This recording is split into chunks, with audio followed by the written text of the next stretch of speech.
네, 안녕하세요. 최준영입니다. 가을이 깊어지고 있습니다. 여러분들도 이제 내년 준비도 하시고 올해 한 해도 잘 마무리하셔야겠죠. 그런 의미에서 집안에 이제 이런 화분 하나 들여놓으시고 화분에 여러분들이 좋아하시는 문구 한번 새겨보실 수도 있고, 그 다음에 내년 달력도 한번 새겨놓으면서 여러 가지를 구상하는 이제 그러한 11월 달이 되었으면 좋겠습니다. 저건 지난 10월, 11월 달 여러 가지 일들이 참 많았습니다만 아직까지도 그 여파가 있죠. 경주에서 개최됐던 에이펙 정상회담, 그 중에서도 이제 우리나라 같은 경우는 이제 한미 정상회담, 그다음에 한중 정상회담 있었고, 전 세계적으로 봤을 때는 미국과 중국의 6년 만에 있었던 정상회담이 많은 이제 이목을 끌었습니다. 화면에 보시는 것처럼 이제 두 정상이 이렇게 선 모습을 보면 지난 6년 사이에 두 사람 다 많이 늙었다. 이런 생각이 좀 많이 들었습니다. 시간은 가는구나. 그런 생각도 들고, 그래서 이 정상회담 결과로 이제 여러 타결책이 좀 있었습니다. 그래서 많은 사람들은 일단 휴전이라고 이야기를 합니다. 그래서 지금 화면에 보시는 것처럼 미국은 중국에 대해서 그동안에 20% 부과했던 펜타닐, 마약성 이 물질 관리를 못한다라고 해서 했던 거를 10%로 낮춰서 이제 중국의 관세율을 한 45% 정도로 낮추고요. 그 다음에 이제 중국 같은 경우에는 이제 미국에 대해서 그 동안에 이제 가하고 있던 희토류 수출 통제를 이제 1년간 유예하는 것으로 이제 이야기를 합니다. 그 다음에 이제 미국의 대두 콩이죠. 지금 썩어나가고 있는 어마어마한 콩들을 이제 중국에서 다시 이제 수입을 개시하겠다라고 이야기를 하는 것. 이 정도로 이제 결정이 된 거죠. 어떻게 보면 참 G2라고 이야기하는, 사실 이 G2라는 표현에 대해서 이제 중국, 미국 내부적으로 여러 가지 이야기들이 많습니다. 그러니까 미국은 이제 이 표현을 썼다라는 거에 대해서 트럼프 대통령이 되게 무신경하다라는 좀 비난 어조들이 많고요. 중국 같은 경우는 미국이 우리를 동등한 상대로 봐줬어라고 좋아하기보다는 야, 이거 자꾸 우리를 소련 패턴으로 만들려고 하는 것 같은데라는 좀 그러한 저함이 좀 있습니다. 어쨌든 이러한 이제 두 정상이 만났는데 그 결과물에 대해서는 너무 취약한 거 아니야? 라는 생각이 듭니다. 근데 사실은 저는 이 미중 정상회담을 잘 지켜보고 나면 어떤 생각이 들었냐면은 중국의 카드에 대해서 미국이 상당히 아팠다. 그러니까 중국이 내민 카드에 대해서 미국이 부족하게 반격하거나 막아낼 방법이 없기 때문에 양보를 했고, 미국이 양보를 하니까 중국도 미국의 체면을 세워주기 위해서 일정 부분 들어줬다. 라는. 그러니까 어떻게 보면은 약간 미국이 밀린 그런 모습이 좀 저는 느껴졌어요. 왜 그러냐면은 미국이 약속한 것 중에 하나가 언론상에는 잘 안 나오지만 미국 제재 대상을 확대한 조치를 유예하겠다라고 이야기를 합니다. 무슨 말이냐면은 미국 정부 중에서 BIS라는 기구가 있습니다. 이게 이제 국제 결제은행 BIS가 아니고요. 뷰로 오브 인더스트리 앤 시큐리티라고 그래가지고 지난 바이든 행정부 그 전에 트럼프 행정 때부터 아주 그 무소불위의 칼을 휘두르는 경제 안보와 관련돼서는 매우 무서운 기관입니다. 근데 이 기관이 주기적으로 적대국들, 미국에 대해서 비우호적인 세력들에 대해서 제재 리스트를 이제 발표를 이제 합니다. 그래서 이제 엔터티 오브 컨선 같은 것을 이제 다루는데, 지난 9월 말에 이것을 중국 기업들을 대상으로 해가지고 대단히 폭탄 같은 큰 조치를 발표한 적이 있습니다. 9월 29일이었죠. 예. 이게 뭐냐면은 중국 기업이 50% 이상 제재를, 그러니까 현재 어떤 기업이 있어요. 근데 제재를 받는 기업인데 그 기업이 이제 자회사를 보유하고 있을 거 아닙니까? 그런데 그 자회사들 중에서 모 기업이 50% 이상 지분을 보유하면 그 자회사들까지 싸그리 다 제재 대상으로 포함시키는 이제 이러한 조치를 취한 겁니다. 그럼 이게 어떤 일이 벌어지느냐? 현재 이 BIS로부터 제재 대상에 올라와 있는 미국 기업들은 한 1200개, 중국 기업은 한 1200개 정도 됩니다. 그러니까 많다 싶지만 중국 입장에서 봤을 때는 그럭저럭 버틸만 해요. 그런데 지난 9월 달에 BIS 조치가 실시행이 되게 되면은 이 대상이 되는 기업들이 2만 개를 훌쩍 넘습니다. 거의 한 2만 5천 개까지 간다는 이야기도 있어요. 그러면은 이 중국 입장에서 봤을 때는 미국의 제재와 관련돼서 그동안에 이렇게 저렇게 이걸 우회하고 회피하면서 자기들이 해외에서 물건이나 기술이나 아니면 협력이나 하기 위해서 여러 가지 이 회사들을 많이 만들어놨는데 이게 상당 수준 막히는 겁니다. 즉 중국의 글로벌 공급망 접근이 아주 큰 타격을 입는 이제 그런 방안이었던 거죠. 여기에 대해서 이제 중국이 이제 반격했던 것은 희토를 0.1% 단 하나라도 포함이 됐으면 무조건 수출 통제한다라고 하는 아주 초강수를 이제 던진 겁니다. 그러니까 대중적으로 봤을 때 보면은 일반적으로 봤을 때는 이제 대두 수입 금지가 미국한테는 여론이 더 큰 문제가 있습니다만 미국 국방부라든지 첨단 제조업과 관련되어 있는 업체들 입장에서 봤을 때는 희토류 통제가 정말 두렵고 이제 무서운 거였죠.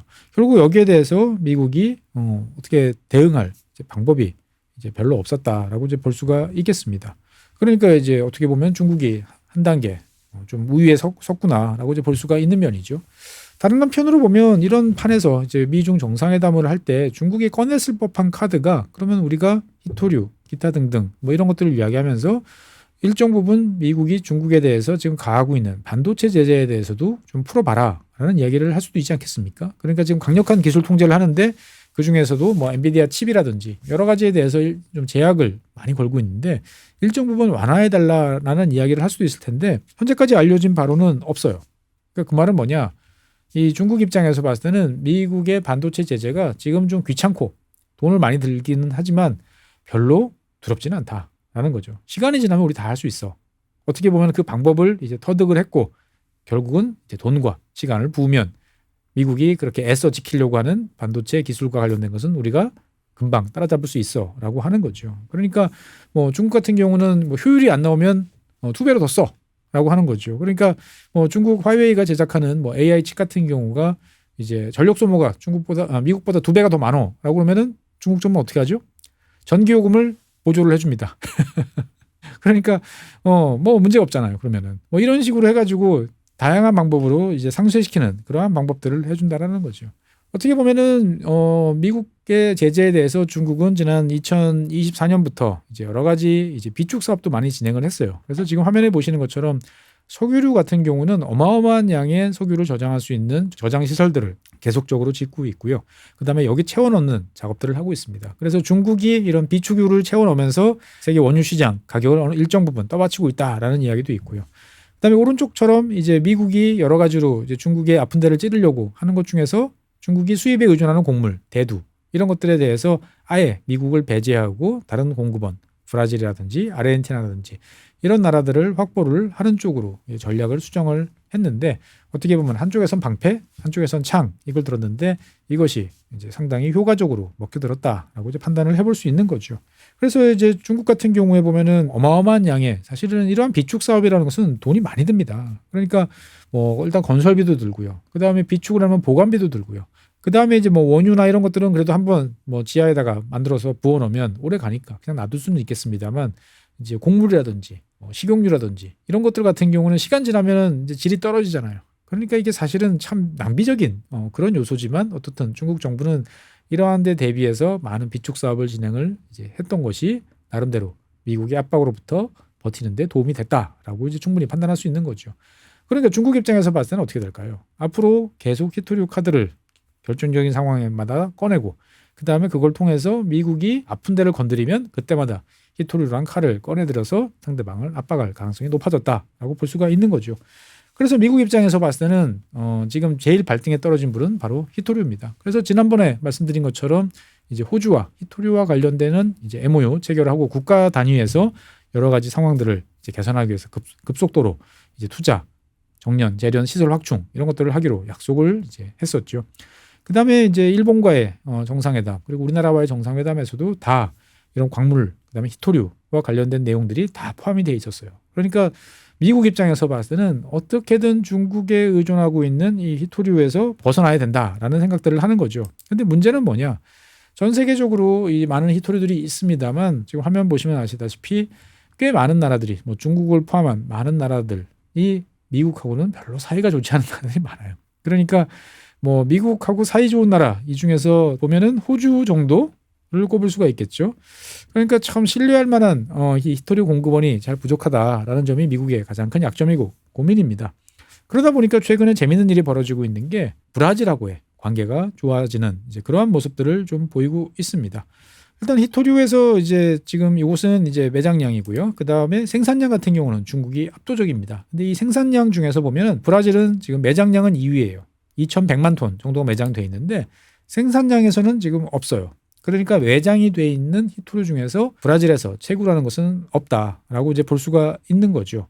그러니까 미국 입장에서 봤을 때는 그동안에 중국에 100% 의존하다가 최근 들어서 일부 생산을 하고 있습니다만 이 브라질이라는 나라하고 잘 관계를 맺어가지고 여기서 히토류를 생산해서 미국이 가져올 수 있으면 중국의 압박 카드로부터 상당 부분 벗어날 수 있지 않을까라는 생각들을 좀 많이 하는 거죠. 미국과 지금 브라질의 관계는 사실 공식적으로는 별로 좋지 않습니다. 미국은 브라질에 대해서 인도와 마찬가지로 50%의 이제 고율의 관세를 지금 부과해 놓은 상태예요. 그러니까 이제 이 50%라는 것이 앞으로도 계속 간다라는 것은 아무도 믿지 않습니다. 결국은 어떤 카드들을 서로 주고받아가지고 이제 갈 것이다라고 이야기를 하는 거죠. 브라질 같은 경우는 이제 히토류가 많이 있습니다. 브라질 같은 경우에는 지금 화면에 보시는 것처럼 이렇게 이런 국기. 우리가 항상 월드컵 축구 보면은 딱 봐도 브라질 유니폼 금방 알 수 있습니다. 그리고 브라질은 정말 큰 나라입니다.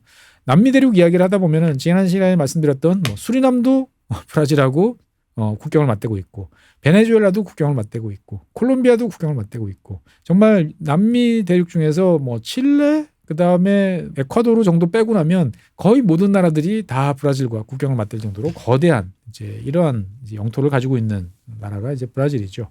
그런데 최근 들어서 이 브라질에서 히토류가 발견됐다라는 이야기들이 점점 이제 많이 나오고 있습니다. 그러니까 주로 철광석을 탐사를 하려고, 브라질은 이제 철광석이 많이 나는 나라죠. 그래서 철광석 탐사를 열심히 하고 있는데, 이 철광석 탐사를 하다가 그 지역에서 히토류가 매장돼 있다라는 데이터들이 지금 계속 나오고 있고, 이거를 가지고 글로벌 투자를 받기 위한 여러 가지 브라질 기업들의 움직임이 좀 활발히 되고 있어요. 가장 큰 특징은 뭐냐면은 이 브라질에 매장돼 있는 히토류는 전 세계 히토류 중에서 순도가 가장 높다. 그러니까 아주 응축돼서 가공 정연하는데 별로 비용이 들지 않을 정도로 순도가 높다라는 점이 가장 큰 장점이다라고 이야기를 하고 있습니다. 그래서 지금 이런 이제 그 매장되어 있는 위치들이 송전선로라든지 도로 이런 데 비교적 가까이 있고, 그리고 이제 여러 단층으로 봐도 상당 부분 앞으로도 더 발견될 가능성이 높다라는 이제 보고들이 이어지고 있는 거죠. 그래서 실제로 이제 과거 이제 브라질은 철광석을 열심히 찾았는데, 최근 들어서는 이제 히토류 쪽으로 이것을 전담해서 찾는 기업들, 그리고 이것을 활용하려고 하는 여러 가지 노력들이 최근에 이어지고 있습니다. 브라질 히토류의 이제 장점, 아까도 방금 말씀드린 것처럼 지금 화면에 보시면 X표가 그려져 있어요. 그러니까 매우 이제 고운 형태로 돼 있기 때문에 딱딱한 암석 형태가 아니에요. 그러니까 굴착하고 폭파하고 이런 게 별로 없어요. 그러니까 그냥 퍼내가지고 집어넣으면은 나온다라는 게 장점이기도 하고요. 다른 한편으로 보면은 이제 이온성 점토 광산, 그러니까 아주 부드러운 흙에 되어 있기 때문에 이것을 그냥 가공하는데 과도한 에너지, 환경 오염 물질 이런 것들이 많이 안 나와도 돼라는 이야기도 지금 나오고 있습니다. 그런데 이제 브라질의 가장 큰 문제점은 뭐냐? 이 막대한 이제 매장량은 있는데 개발을 위한 이제 돈 그리고 노하우가 이제 부족한 것이 가장 큰 문제점이다라고 좀 말씀드리겠습니다. 어쨌건 이제 이런 문제를 해결하기 위해서는 브라질 입장에서 봤을 때는 외국 투자를 받아야 되는데, 미국과의 관계 지금 이렇게 안 좋아가지고는 어느 나라가 이제 선뜻 들어가서 하기가 쉽지 않은 거죠. 물론 중국 기업들이 들어가서 할 수는 있습니다만, 브라질로서도 이제 더 중국과 가까워지면서 미국과 척을 지는 것은 상당히 부담스러울 수밖에 없습니다. 그런데 이제 우리 예상과 달리 지난 9월 달이었죠. 이제 유엔에서 이제 각국 정상들의 회담이 있었습니다. 이때 트럼프도 갔는데, 이 당시에 이제 그 룰라 대통령하고 잠깐 이제 만나서 이야기를 좀 했어요. 근데 이제 서로가 되게 으르렁거릴 거라 생각했는데 의외로 관계가 좋았습니다. 즉 이제 트럼프 대통령이 룰라 대통령의 연설을 들었어요. 그러니까 안 나가고 다 들었다는 거 하나. 그다음에 잠깐 만나가지고 이야기를 했는데 서로가 호흡이 잘 맞는 케미가 좋다라는 이야기가 나올 정도로, 그러니까 야 이게 뭔가 미국이 브라질에 대해서 여러 가지로 구애 메시지를 보내는 거 아니야?라고 이야기를 하는 거죠.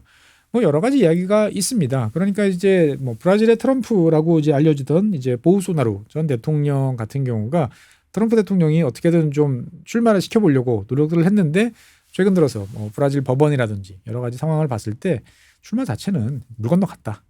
정상적인 정치 생활을 하는 것은 불가능하다라는 쪽으로 지금 기울고 있습니다.